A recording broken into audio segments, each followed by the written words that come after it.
Ya, kita ikuti dialog pagi hari ini bersama program khusus hari Radio Tangkap Bencana COVID-19. Ada rekan Ahmad Ihsan. Silakan Ihsan.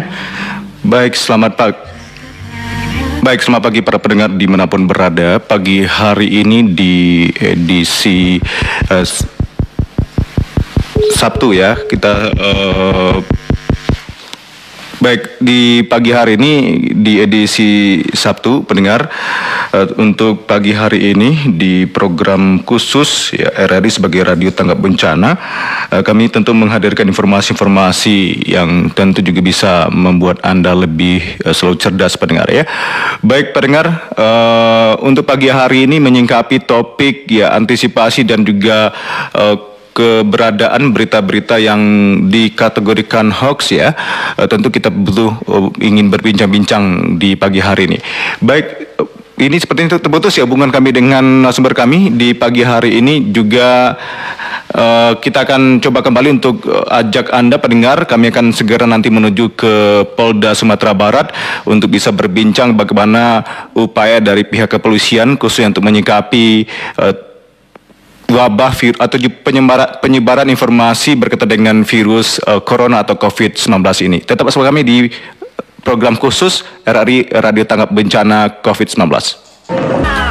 Baik pendengar dimanapun berada, sudah di pukul 8:23 waktu Indonesia Barat. Masih dari Jalan Profesor M. Yamin SH nomor 199 Orkoni Bukit Tinggi di program khusus RRI Radio Tanggap Bencana COVID-19 pendengar. Baik pendengar, kami akan segera menuju Kota Padang. Kami pagi hari ini sudah tersambung bersama Polda Sumatera Barat oleh Bapak Kepala Bidang Hubungan Masyarakat atau Kabid Humas Polda Sumatera Barat, Bapak Kombes Pol Stefanus Satake Bayu Setianto. Selamat pagi Pak Satake. Iya, selamat pagi. Assalamualaikum warahmatullahi wabarakatuh. Waalaikumsalam warahmatullahi wabarakatuh. Baik Pak Satake, ini di tengah aktivitas dan rutinitas Bapak di selama bertugas masa Sabtu ini, tentu juga berbagi informasi ya Pak ya. Iya. Baik. Nah, kalau menyingkapi konteks ya keberadaan informasi, penyampaian informasi khususnya untuk virus corona ini, gimana Pak pencermatan awal dari Polda Sumatera Barat? Ya, kalau berkaitan dengan sosialisasi dan penyampaian ke masyarakat, memang banyak macam dan banyak ragam yang disampaikan dari berbagai media sosial. Tetapi pada satu sisi itu sebuah pengetahuan yang memang kita harus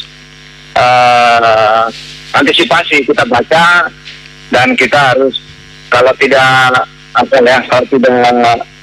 pas atau tidak sesuai, tidak usah kita eksposkan atau kita sampaikan ke yang lainnya gitu ya.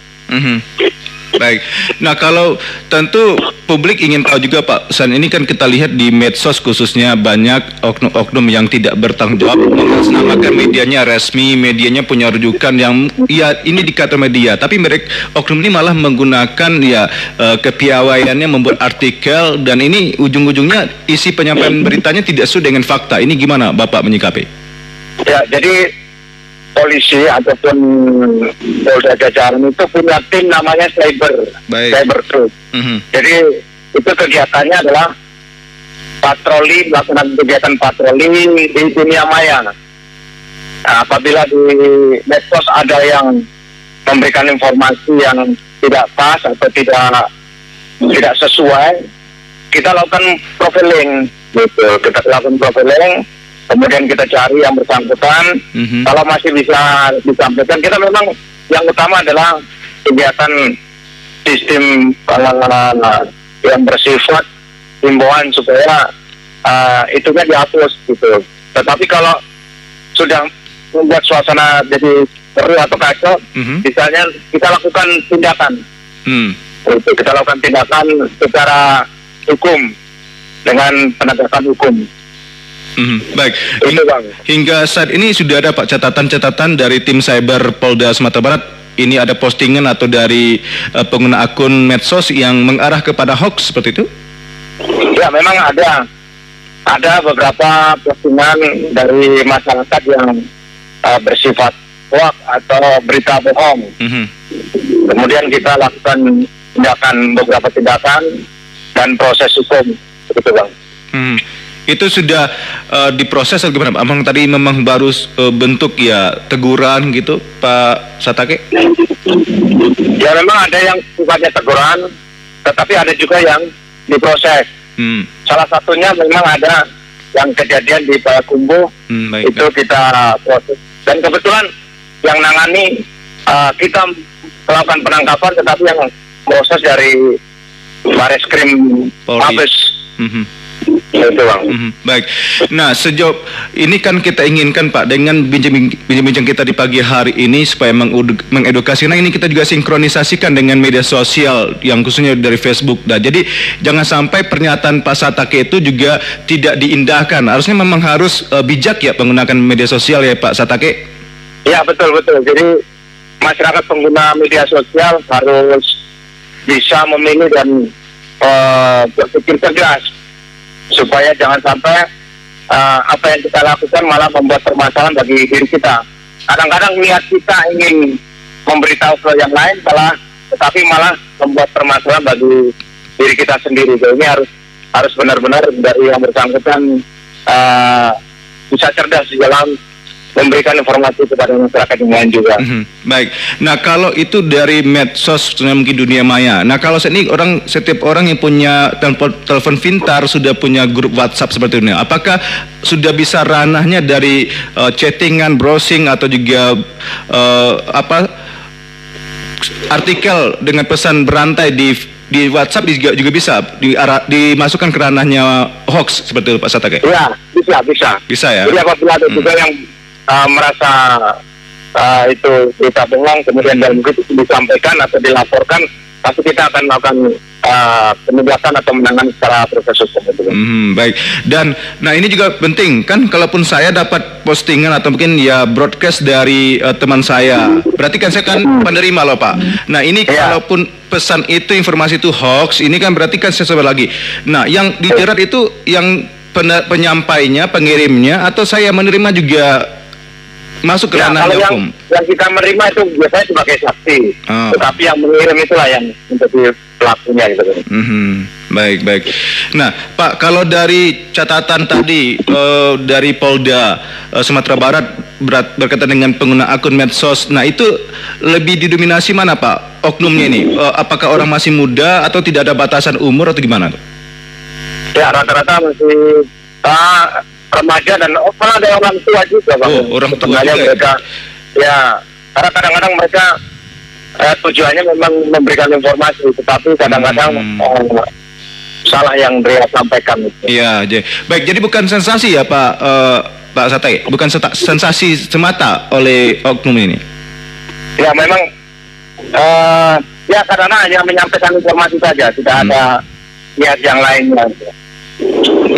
Baik. Nah, apakah sejauh ini dari Polda Sumatera Barat, karena untuk penanganan kasus virus corona ini kan rujukannya dari Pemprov ya Pak, ada rumah sakit rujukan seperti itu. Nah, lantas pemberitanya itu langsung dari sumbernya, apakah ada seperti grup juga yang resmi yang dibuat oleh Polda, atau bahkan mungkin media-media juga harus jelas pernyataan siapa yang akan dipublikasikan seperti itu? Iya, betul. Kalau dari Polda biasanya dari Humas yang menyampaikan, tetapi provinsi juga ada, terutama juru bicara dari Humas provinsi juga Bang. Baik, apakah ada Pak sejenis hotline atau juga call center yang bisa menyampaikan pengaduan selain dari kita kan bisa laporkan kepada medsos ya, contohnya ada ini informasinya yang tidak benar, kita bisa laporkan atau spam ke Facebook. Nah ini apakah dari Polda punya hotline-nya atau call center gitu? Pada saat itu dari Polda maupun Polres jajaran bisa dihubungi lewat SPK saja Bang. Kan ada telepon atau hotline-nya dari masing-masing jajaran itu sudah ada. Jadi hubungi ke mereka masing-masing pasti bisa ditindaklanjuti Bang. Jadi di masing-masing Polres sudah punya koordinasi seperti itu ya Pak dengan tim cybernya? Iya betul. Itu bisa dihubungi langsung. Gitu. Baik. Nah, kan namanya publik juga harus mengerti ya Pak Satake, bahwasannya berita itu memang harus disampaikan oleh juru berita seperti ya media elektronik, baik televisi atau radio, kemudian juga ada portal atau cyber yang resmi juga medianya, dan juga cetak koran, majalah, tabloid dan sebagainya. Nah, apakah dari Polda juga sudah menggiatkan sinergi dengan PWI seperti itu? Iya. Kita memang bermitra dengan PWI, dengan wartawan maupun media. Jadi kita juga selalu ada komunikasi supaya mereka juga memberikan informasi atau edukasi kepada masyarakat yang benar. Gitu. Jangan sampai malah dari kita membuat berita-berita yang hoax atau bohong. Dan itu kita sudah sering sampaikan kepada mereka, supaya mereka menyampaikan hal yang positif. Gitu. Baik, Pak Satake, ini menarik kalau pengintak cermati ya. Contohnya ada media X yang resmi memberitakan, contohnya ada kasus corona terhadap warga X gitu yang juga positif seperti itu. Kemudian kan di-share nih ke media sosial ya Pak Satake. Kemudian ada oknum pengguna akun yang mengomentari, tapi komentarnya agak nyeleneh, dalam artian keluar atau menghujat atau juga mungkin membalikkan fakta. Nah, ini apakah bisa dilaporkan gimana Pak? Iya, bisa itu Bang. Jadi kalau melakukan tentang kebencian, itu biasanya bisa ditindaklanjuti untuk proses hukum itu Bang. Contohnya menghujat ya, penghujat, kemudian betul. menghakimi dengan kata-kata kasar ya Pak ya? Iya, betul Bang. Baik. Nah, itu gimana Pak prosesnya? Apakah ya tidak saya bisa langsung screenshot itu komentar di medsosnya, kemudian saya kirim ke WA Bapak? Ya, bisa ya? Biasanya bisa difoto atau di screenshot, kemudian disampaikan ke Polda, nanti dari cybernya, dari tiket ataupun yang polisi yang jaga akan menyampaikan ke tiket cyber untuk ditindaklanjuti itu Pak. Baik. Nah, berbicara tentang sanksi Pak Satake, ini apa sanksi terberat yang diberikan? Dalam undang-undang ITE yang ada sekarang ini, bahwa sanksi hukumannya itu di atas 5 tahun itu. 5 tahun ya Pak? Ya, di atas 5 tahun. Sudah ada warga Sumatera Barat yang tersangkut dengan hukuman ini? Ada Bang, ada beberapa yang sudah dilakukan. Nah, ya. Di jajaran juga sudah ada beberapa yang diproses gitu loh. Tapi kalaupun RI mencermati ketika mungkin dia press release juga, ini kan dari yang oknum ini sudah menyampaikan maaf ya, maaf melalui media juga. Nah, apakah tetap bukan hanya maaf saja, tapi tetap proses berlanjut Pak, atau gimana? Ya, kalau sudah proses hukum, dia minta maaf. Nah, itu nanti dari sidang itu akan hakim akan melihat tentang perilaku daripada pelaku ini, itu bisa membantu mengurangi jumlah hukumannya gitu Bang. Baik. Pak, kalau bisa dari Polda Sumatera Barat juga mungkin koordinasikan dengan seluruh Polres yang ada di Sumatera Barat. Kalau bisa mungkin ada sejenis ya mungkin ya foto-foto atau juga penegasan penting Pak, atau gencarkan lagi penegasan penting kalau bisa ya, sehingga pengguna akun tuh lihat terus informasi ini, bahwasannya jangan sampai salah atau keliru menyampaikan berita-berita yang mungkin dari copas dari media X dan sebagainya Pak Satake. Iya, oke. Nanti kita sampaikan ke jajaran untuk memberitahukan melalui media secara gambar ataupun spanduk-spanduk dan sebagainya itu Bang, untuk kita sampaikan Bang. Baik. Kalau saja ini informasi terbaru untuk COVID-19 tidak ada ya Pak yang cukup ya riskan untuk diklarifikasi Pak? Sementara nggak ada Bang.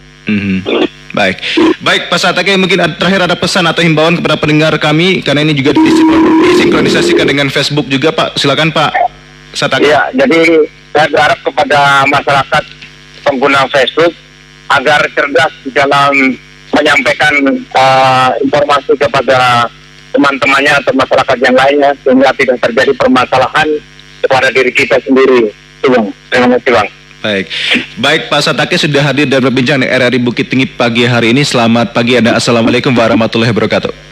Selamat pagi, waalaikumsalam. Terima kasih. Baik, sama-sama. Pendengar, itu informasi yang sudah mengudara bersama Kabid Humas Polda Sumatera Barat, Bapak Kombes Pol Stefanus Satake Bayu Setianto, pendengar ya. Baik, informasi ini informasi tersebut sudah menjadi keinginan bersama bahwasanya jangan sampai Anda terjebak ya dengan ya bentuk ya keingintahuan tinggi, kemudian juga rasa kepedulian terhadap orang yang juga tinggi, tapi Anda harus lebih bijak menggunakan sosial. Kalaupun kami sampaikan dalam beberapa iklan layanan masyarakat atau ILM atau filial RRI, jangan sampai dengan jari tangan Anda menyentuh layar handphone Anda, itu membuat Anda bisa terjerat hukum tadi. Hukum yang disampaikan tadi ada ancaman sampai 5 tahun penjara ya. Karena postingan saja Anda bisa terjerat hukum 5 tahun penjara. Ini sangat tidak masuk akal, matian kalaupun Anda gegabah ya. Mudah-mudahan informasi tadi sangat kita inginkan sampai di telinga, sampai di jari jemari pengguna media sosial khususnya pendengar setia RRI di seluruh Indonesia, pendengar. Informasi dari Pak Satake barusan, pendengar. Baik, tentu kami ingin tahu juga bagaimana dari insan media juga, termasuk dari pemerintah bersama organisasi perangkat daerah atau OPD, Dinas Kominfo masing-masing juga menyikapi, karena banyak, kalaupun saya memang hobi berselancar ya di dunia maya, melihat beberapa postingan, dan saya juga banyak melaporkan oleh oknum pengguna sosial yang cukup ya tidak beralasan ya. Saya postingan berita X, saya ambil berita teman saya yang resmi medianya terdaftar di Dewan Pers dan juga dari media yang kompeten seperti itu, malah dibalikkan faktanya. Komentarnya agak mengarah kepada ya tadi yang sampai Pak Satake ya, ada unsurnya kebencian, kemudian juga ada pornografi dan sebagainya. Ini masih saya bisa komentar, pendengar. Nah, nanti mungkin juga beberapa bentuk langkah yang mungkin saya terapkan saya pribadi. Kalaupun ada komentar yang mengarah kepada hoax atau juga pelanggaran dari kebijakan atau privasi dari medsos, itu bisa Anda laporkan saja. Biasanya ada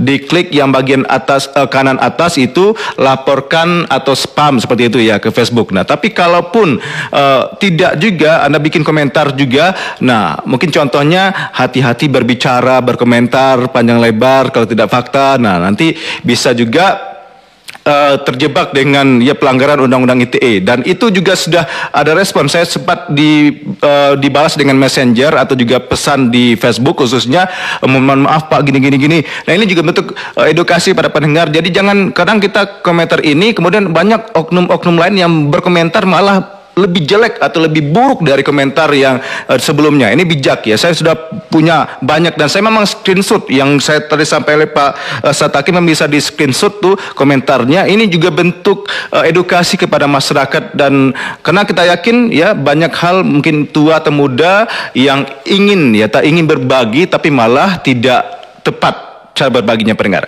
Baik, kami akan kembali untuk Anda di pagi hari ini masih di program khusus RRI Radio Tanggap Bencana Virus Corona di edisi Sabtu ini. Dialog bersama narasumber kita pagi hari ini bersama Ahmad Ihsan.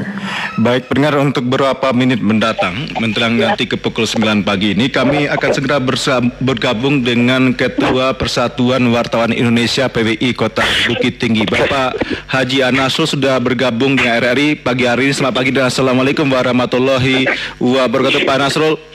Waalaikumsalam warahmatullahi wabarakatuh, Bung Gitan. Baik, Pak Nasrul, ini langsung saja, kalaupun tadi kami sudah dapat informasi dari Kabid Humas Polda Sumatera Barat, Bapak Kombes Pol Satake, bahwasannya sudah ada beberapa catatan ya pengguna media sosial yang tersangkut kasus pelanggaran Undang-Undang ITE. Nah, lantas bagaimana dari sikap dari insan media sendiri menyikapi antisipasi penyebaran berita hoax, Pak Nasrul?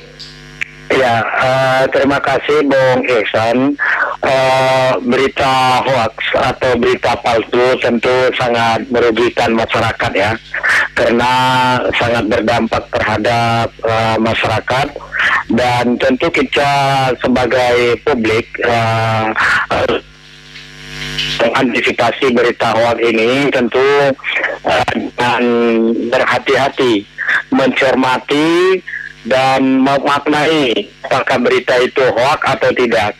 Apalagi zaman sekarang dengan adanya IT yang begitu canggih, belum kita baca dengan teliti sehingga kita men-share ke yang lain. Tentu ini akan berdampak hukum kepada yang bersangkutan. Nah, untuk itu kita sebagai publik harus berhati-hati tentang berita hoax ini, tentu dengan judulnya yang sangat yang sangat kita bisa melihat berita hoax itu dari judulnya yang agak sensasi ya Pak, terlalu besar, membesar-besarkan. Itu dia. Nah, sehingga dengan judul yang seperti itu masyarakat seolah-olah percaya memang itu hal-hal betul-betul terjadi, padahal tidak gitu. Oleh karena itu apa yang dijumpai dalam berita itu yang bersifat provokatif, sebaiknya kita mencari referensi yang lain untuk melihat berita itu apa benar-benar terjadi atau hoax. Nah, ini harus juga ketelitian daripada publik untuk mencermati berita tersebut, Bang. Baik, apakah ada upaya dari PWI untuk bisa memberikan masukan kepada para insan media? Contoh, jangan membuat judul yang sedikit terlalu ingin booming atau sensasi dan sebagainya, sehingga pembaca, pendengar, penonton pun tidak mengambil judul itu malah menjadi viral, bro. Ya, kalau saya rasa ya, teman-teman dari media yang tergabung dalam Persatuan Wartawan Indonesia Bukit Tinggi sangat paham sekali dengan kode etik jurnalistik. Dia tidak akan membuat berita kalau tidak ada konfirmasi. Dia tidak akan membuat berita kalau tidak seimbang. Dia tidak kalau membuat berita kalau tidak ada narasumber yang pasti. Nah, saya rasa teman-teman dari media yang telah paham dengan kode etik jurnalistik, tentu hal ini tidak akan terjadi.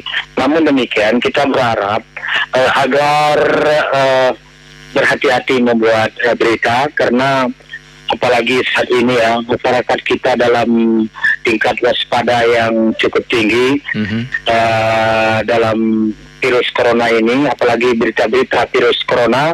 Ini kepada teman-teman kami di media tentu sangat hati-hati sekali membuat berita, sehingga berita yang disuguhkan kepada masyarakat, berita yang sangat menyejukkan, sangat yang beredukasi atau mendidik, bagaimana caranya kita protokol kesehatan, mungkin hal-hal seperti itu berita yang kita harapkan di tengah-tengah masyarakat saat ini. Baik, kenapa masyarakat saat ini kan stay of home, jadi dia banyak tinggal di rumah. Tentu dengan aktivitas yang tidak banyak di luar, tentu informasi-informasi yang cepat didapat adalah melalui medsos.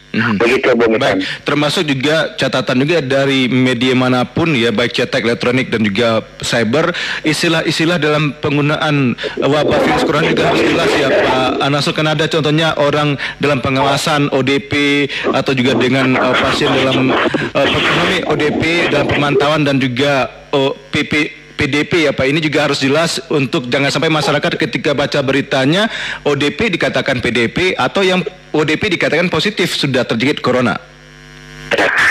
Itu memang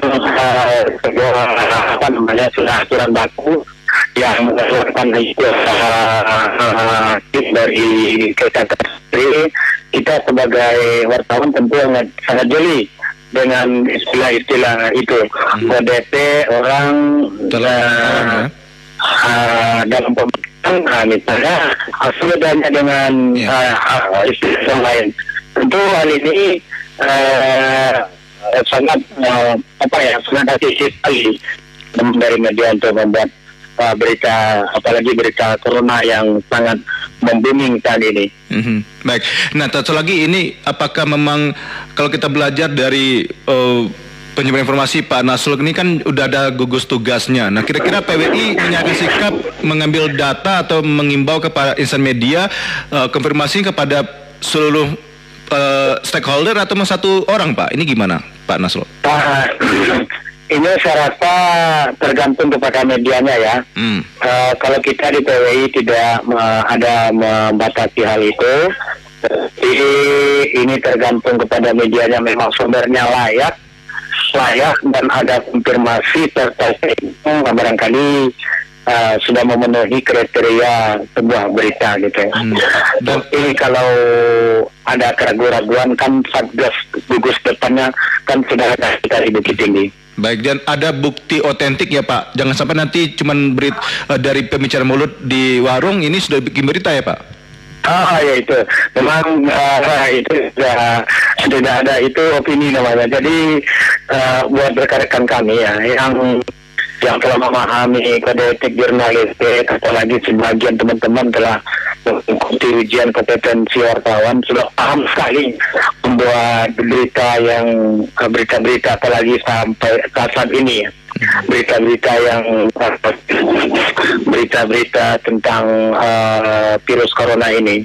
Jadi kami selaku Ketua PWI Bukit Tinggi mengajak teman-teman yang tergabung dalam jurnalis Bukit Tinggi, tentu berharap kita menyajikan berita yang kondusif dan menyajikan berita yang fakta dan menyajikan berita yang sangat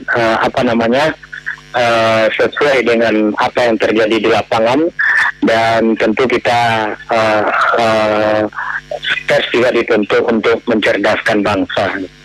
Baik Pak Naso sudah hadir dan berbincang dengan RRI pagi hari ini. Selamat pagi dan Assalamualaikum warahmatullahi wabarakatuh Pak. Waalaikumsalam warahmatullahi wabarakatuh Bung Ihsan. Selamat bertugas sama teman-teman di RRI Jalan Profesor Muhammad Jamin nomor 199. Meskipun orang banyak di rumah, tapi Anda masih bertugas. Kami salut dengan tugas-tugas yang Anda lakukan. Dan ini merupakan garda terdepan untuk menyampaikan informasi media-media kita, termasuk media cetak, elektronik, dan media online lainnya. Semoga sukses selalu. Amin. Selamat pagi kembali. Baik, pendengar, itu informasi dari Pak Adhian Nasrul selaku Ketua Persatuan Wartawan Indonesia PWI Kota Bukit Tinggi. Baik pendengar, mungkin banyak hal yang bisa Anda lakukan di rumah dengan tagline atau hashtagnya di rumah saja, termasuk dengan berselancar di dunia maya. Memang harus rujukannya media mana Anda bisa pedomani, dan nanti bisa Anda searching aja di Google ya, media-media yang sudah terverifikasi, yang resmi diakui oleh negara sebagai media yang berhak untuk menyampaikan informasi itu. Jadi jangan sembarangan terjebak tadi, kalaupun kita lihat pendengar dari nama-nama media atau artikel oknum yang membuat artikel itu mengatasnamakan dia adalah pewarta yang resmi, tapi medianya tidak jelas ya. Contohnya ada huruf N, Y, X, dan contohnya cuman .com seperti itulah. Jadi ini jangan terjebak ya, ujung-ujungnya nanti share dimanapun dan berakhir dengan ya pelanggaran undang-undang ITE pendengar. Baik pendengar, di mana berada kami masih ajak Anda dan berbagi informasi lebih dalam lagi nanti mengudara, karena untuk program khusus RRI sebagai radio tanggap bencana COVID-19 ini akan berbagi ya, nanti hingga ke pukul 10 kami masih bergabung Pro 1 Pro 2, kemudian nanti di pukul 10 hingga pukul 16 itu Pro 1 yang bergabung dengan Pro 2, kemudian di pukul 16 sore hingga nanti ke pukul 24 malam kami akan bergabung seluruhnya Pro 1, Pro 2 bersama dengan Pro 3 RRI. Informasi ini akan jelas satu sumber, satu corong hanya di RRI, Radio Tanggap Bencana COVID-19. Jangan sampai Anda keliru mendapat informasi khusus untuk penanganan dan juga upaya pencegahan virus corona ini. Saya Manasan di pagi hari ini undur diri, selamat pagi dan sampai jumpa. RRI Radio Tanggap Bencana COVID-19.